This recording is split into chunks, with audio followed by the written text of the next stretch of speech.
गुजरे इतवार हमारे प्रीस्ट ने एक ऐलान किया कि आने वाला इतवार पाम संडे यानी खजूरों का इतवार है। तो मेरे जहन में एक सवाल आया कि पाम संडे यानी खजूरों के इतवार का मतलब क्या है। क्या आप पाम संडे यानी खजूरों के इतवार के बारे में जानते हैं? यरूशलेम के शहर में यीशु का दाखिल होना, खजूरों की टहनियाँ, होशाना के बुलंद नारे, होशाना होशाना होशाना, गधे की सवारी, पेशेनगोई की तकमील,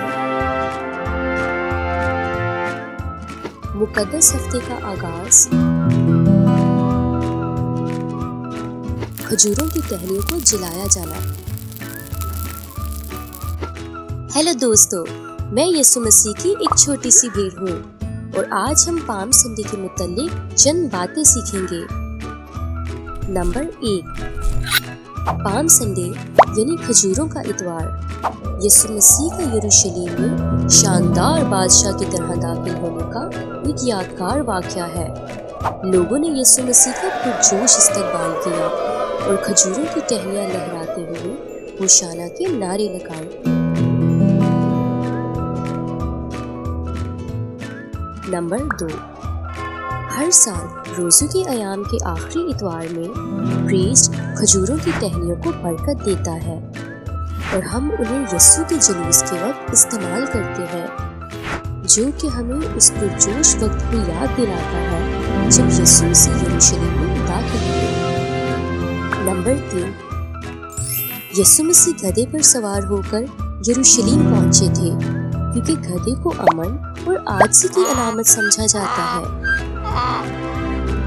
यीशु मसीह का गधे पर सवार होकर शहर में दाखिल होना अमन और आजिज़ी की अलामत है, ना कि एक जंग करने वाले बादशाह की तरह जो कि घोड़े पर सवार होकर आए, बल्कि यीशु तो खोए हुए को ढूंढने और निजात देने आया है। नंबर 4, जब यीशु मसीह यरूशलेम में दाखिल हुए तो उनके रास्ते में खजूरों की टहनियाँ रखी गईं।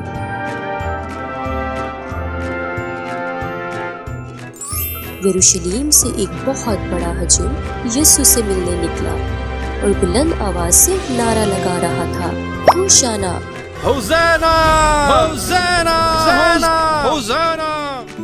मुबारक है वो जो खुदावन के नाम पर आता है, मुबारक है इस्राएल का बादशाह। क्या आपको लफ्ज़ होशाना का मतलब पता है? होशाना का लफ्ज़ इब्रानी ज़ुबान से लिया गया है, जिसका मतलब है हमें बचा या निजात दे। बाइबल मुकद्दस में ज़बूर 118 उसकी 25 आयत में लफ्ज़ होशाना को मेरी मदद कर या निजात दे के तौर पर इस्तेमाल किया गया है। नंबर 5, यीशु मसीह का गधे पर सवार होकर यरूशलेम में दाखिल होना और खजूरों की टहनियों से उनका इस्तकबाल करना भी पेशेनगोई की तकमील थी। पेशेनगोई यानी पुराने अहदनामे की बातों का पूरा होना, क्योंकि ये खुदा के मंसूबे का एक हिस्सा था जिसका जिक्र ज़िक्रिया 9 बाब और 9 आयत में भी मिलता है। नंबर 6, पाम संडे यानी खजूरों के इतवार को दुख का इतवार भी कहा जाता है और यहीं से मुकद्दस हफ्ता शुरू हो जाता है।